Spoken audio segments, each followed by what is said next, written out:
En 1991, la atención del mundo estaba centrada en la Unión Soviética, que vivía sus últimos días.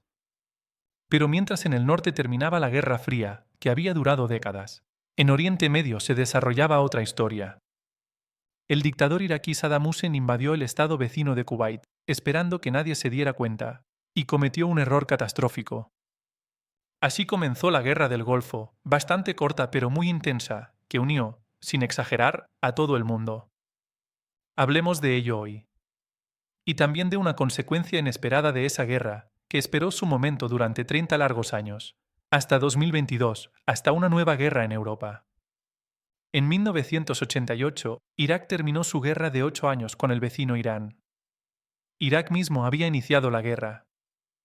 El líder iraquí Saddam Hussein era un dictador secular, y el nuevo poder de los ayatolás en Irán pedía derrocar a Saddam y establecer una república islámica similar, en Irak. La guerra se convirtió en una pesadilla para ambos bandos y terminó, en última instancia, en absolutamente nada. Las fronteras no cambiaron. Saddam y el ayatolá Khomeini permanecieron en el poder, pero murió muchísima gente. Tras 8 años de guerra, Irak había acumulado enormes deudas con los países árabes vecinos, que Saddam no tenía medios para pagar. Primero, intentó la diplomacia, diciendo a los acreedores que él, después de todo, había salvado a la región del oscurantismo iraní y que por tanto sus deudas debían ser perdonadas. La idea les pareció interesante, pero no especialmente convincente. Las deudas permanecieron. Y entonces Saddam recordó que tenía un enorme ejército que no estaba hecho para permanecer inactivo. Uno de los acreedores de Irak era Kuwait, un pequeño estado rico en petróleo. En Irak se creía desde hacía tiempo que Kuwait era una tierra originalmente iraquí, arrebatada por imperialistas occidentales. Por lo tanto, si Kuwait volvía a su redil, se resolverían dos tareas importantes de una vez. Primero, por supuesto, se restauraría la justicia histórica. Segundo, como pura ventaja, no habría que pagar las deudas. Y bueno, allí había mucho petróleo. Y, preparando la guerra, Saddam se quejó públicamente de los métodos de extracción de petróleo de Kuwait.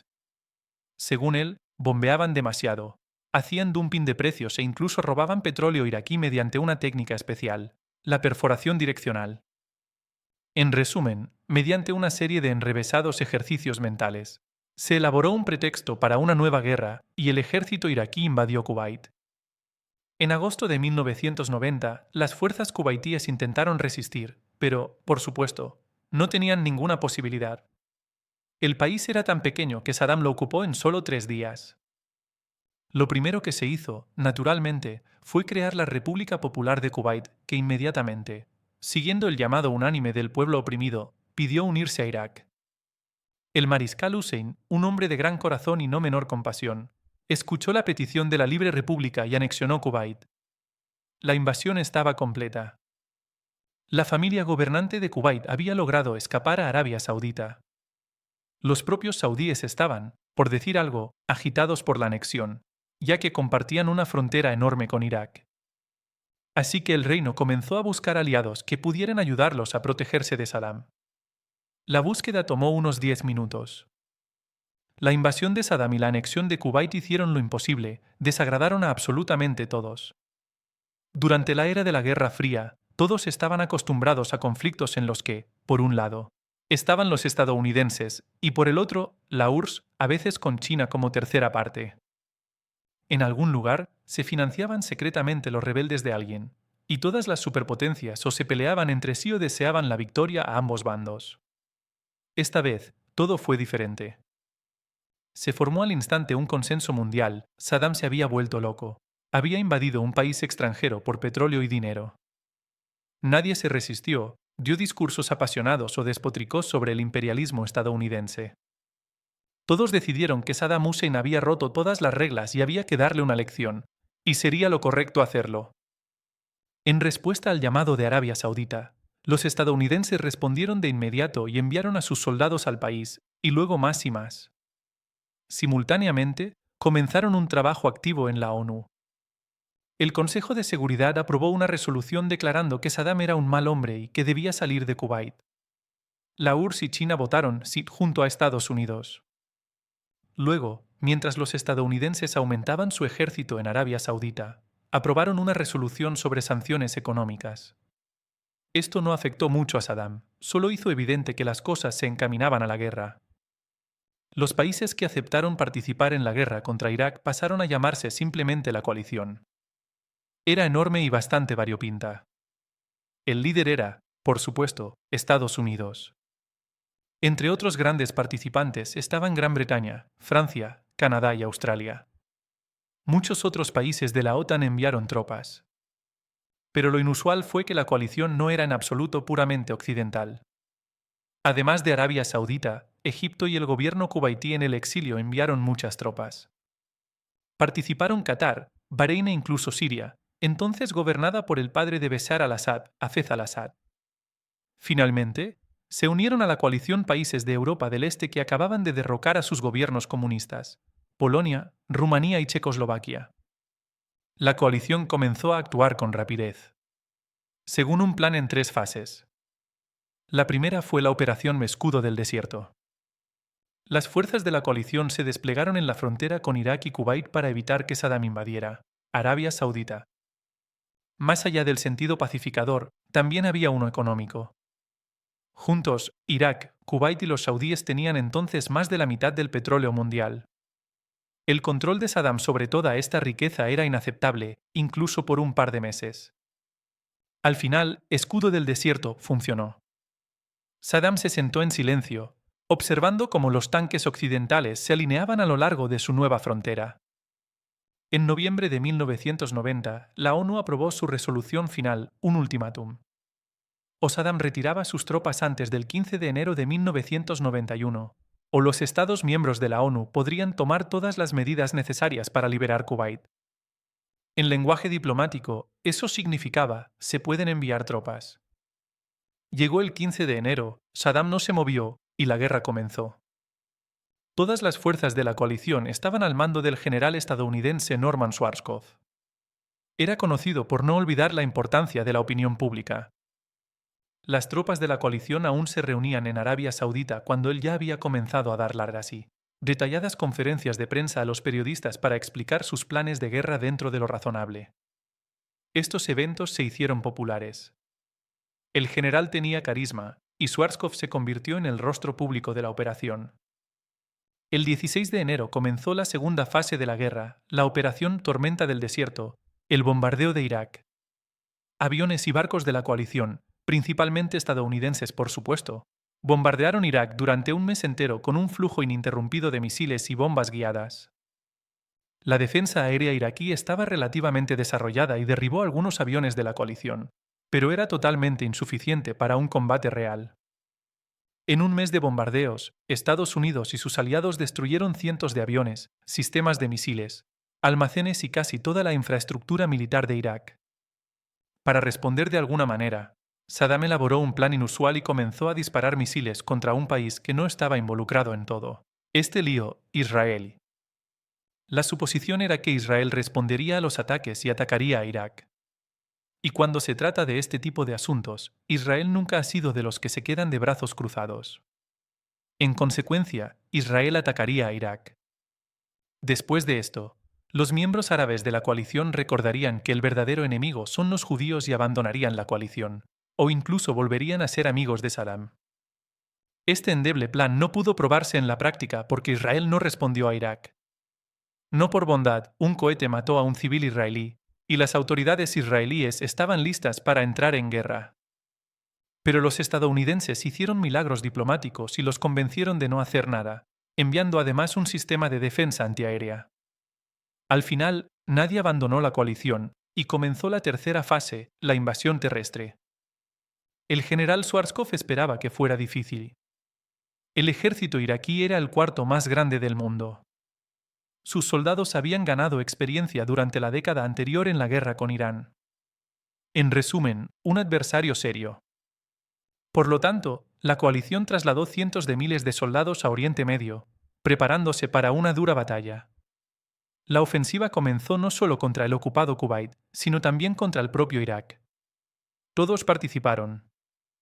La fuerza principal eran los estadounidenses con los británicos. Los franceses cubrían su flanco izquierdo.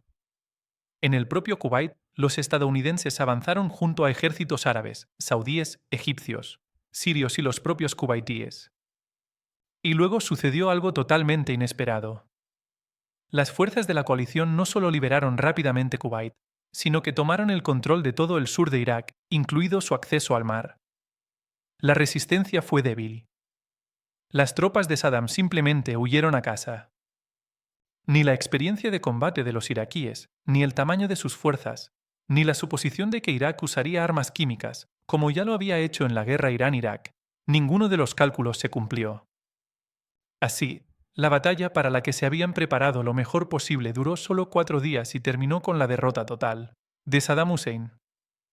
Esta derrota estaba destinada a dejar 2 símbolos memorables. El primero, la carretera de la muerte, la carretera de Kuwait a Irak por la que se retiraban las tropas de Saddam. La aviación de la coalición las bombardeó toda la noche, y por la mañana la carretera estaba sembrada de cientos de tanques y vehículos blindados calcinados. El segundo símbolo, los pozos de petróleo en llamas. Las tropas iraquíes en retirada les prendieron fuego por despecho. La guerra del Golfo terminó con una victoria clara de la coalición. Kuwait fue liberado, el sur de Irak capturado. La supremacía aérea era incuestionablemente estadounidense. Pero el acuerdo de paz firmado el 28 de febrero de 1991 no castigó más a Saddam Hussein. Se declaró un alto el fuego, y las tropas de la coalición finalmente abandonaron el propio territorio iraquí. Todo el mundo entendía perfectamente, si el presidente George H.W. Bush hubiera querido marchar sobre Bagdad y derrocar a Hussein, lo podría haber hecho fácilmente. Pero eso no sucedió. ¿Por qué? Porque la administración de Bush padre evaluaba de manera más adecuada sus habilidades de construcción nacional de lo que lo haría la de su hijo 10 años después. Los estadounidenses no querían derrocar el régimen de Saddam porque entendían, entonces el gobierno de Irak recaería sobre sus hombros, cosa que absolutamente no querían. Después del éxito fenomenal en el Golfo, enredarse durante muchos años en la creación de un nuevo Irak con libertad y democracia parecía una aventura, completamente irrazonable. También había una razón diplomática para dejar Irak. A Estados Unidos le gustaba bastante que en esta guerra dirigieran una inmensa coalición internacional con él, consentimiento de todos. Pero los miembros árabes de la coalición no ardían especialmente en deseos de derrocar a Saddam, nuevamente, debido a la inestabilidad inevitable y al cambio en el equilibrio de poder regional. Después de todo, restablecer ese equilibrio era en gran parte el objetivo de la guerra. ¿Por qué ir ahora contra la corriente? Así que los estadounidenses y sus aliados se dieron la mano y se fueron a casa con la sensación del deber cumplido. Por supuesto, esta decisión no era ideal. Saddam seguía siendo un dictador que oprimía a su pueblo. Los chiitas, que eran y son mayoría en Irak en comparación con los suníes, sufrieron, al igual que las minorías nacionales, por ejemplo los kurdos. George H.W. Bush esperaba que contra un Saddam debilitado por la guerra, el pueblo iraquí se levantaría y la cuestión del cambio de régimen se resolvería por sí sola. Efectivamente, estalló una rebelión. Solo que Saddam logró aplastarla. Lo máximo que hicieron los estadounidenses fue establecer zonas de exclusión aérea en Irak para proteger a los kurdos de la Fuerza Aérea de Saddam, lo cual era bueno, por supuesto, pero no obstaculizó la existencia del régimen. No lo obstaculizó hasta 2003, cuando Bush hijo inició la segunda ronda de guerra en Irak, esta vez llevada hasta sus últimas consecuencias. Tampoco tenía mucho sentido iniciar esa guerra. Como sabemos hoy, las justificaciones de los estadounidenses para la guerra eran falsas. No se encontraron armas de destrucción masiva en Saddam, cuya existencia Estados Unidos había declarado al mundo entero mientras exhibía un vial de supuesto polvo tóxico. Los aliados de Estados Unidos lo entendieron incluso en ese momento. A diferencia de la invasión de Afganistán en busca de Osama Bin Laden, que fue apoyada por casi toda la comunidad internacional, casi nadie apoyó la nueva guerra con Irak. A Estados Unidos no le importó especialmente. Después del 11 de septiembre, no estaban muy dispuestos a debatir y conquistaron Irak en un mes, aplastando nuevamente a las fuerzas de Saddam. Lo capturaron, lo llevaron a juicio y lo ahorcaron. Cuando los soldados regresaron del Golfo, el gobierno estadounidense decidió organizar un evento inusual, un desfile militar en Washington. Los estadounidenses están orgullosos de su ejército, pero los grandes desfiles militares en la capital no son una tradición para ellos. Dicen, para que un desfile si ya es obvio lo geniales que somos. Pero este fue un verdadero triunfo militar. Por favor, un desfile para mí, dijo Bush. El desfile se realizó según todas las reglas, miles de soldados desfilaron, tanques rodaron, cazas volaron. El general Schwarzkopf marchó solemnemente al frente y saludó al presidente. Todo fue muy pomposo, pero inmediatamente surgieron preguntas: ¿para qué servía? Y el Departamento de Defensa estaba descontento con la costosa marcha de los soldados por el centro de la ciudad.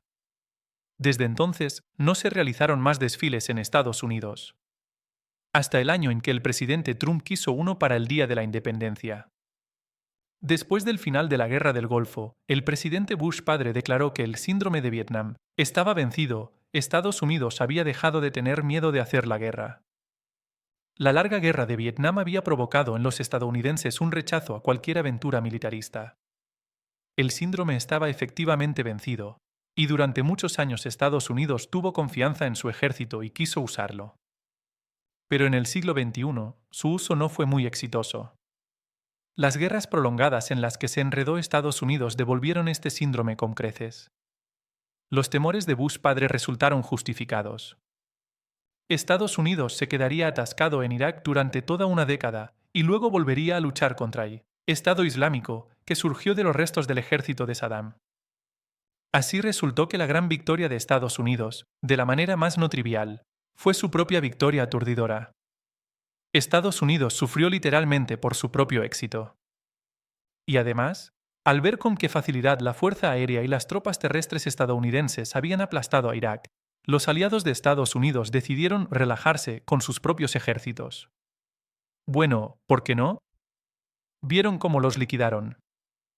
¿Por qué nosotros, europeos, invertir enormes sumas de dinero en defensa si podemos simplemente llamar al tío Sam, que les dará una paliza a todos sin sudar? Esta opinión se vio reforzada por el colapso de la URSS y el final de la Guerra Fría ese mismo año de 1991. Como resultado, los líderes europeos se relajaron, redujeron sus ejércitos y trataron la defensa como la última prioridad. El choque con la dura realidad ocurrió solo en 2022, cuando la guerra llegó a la propia Europa.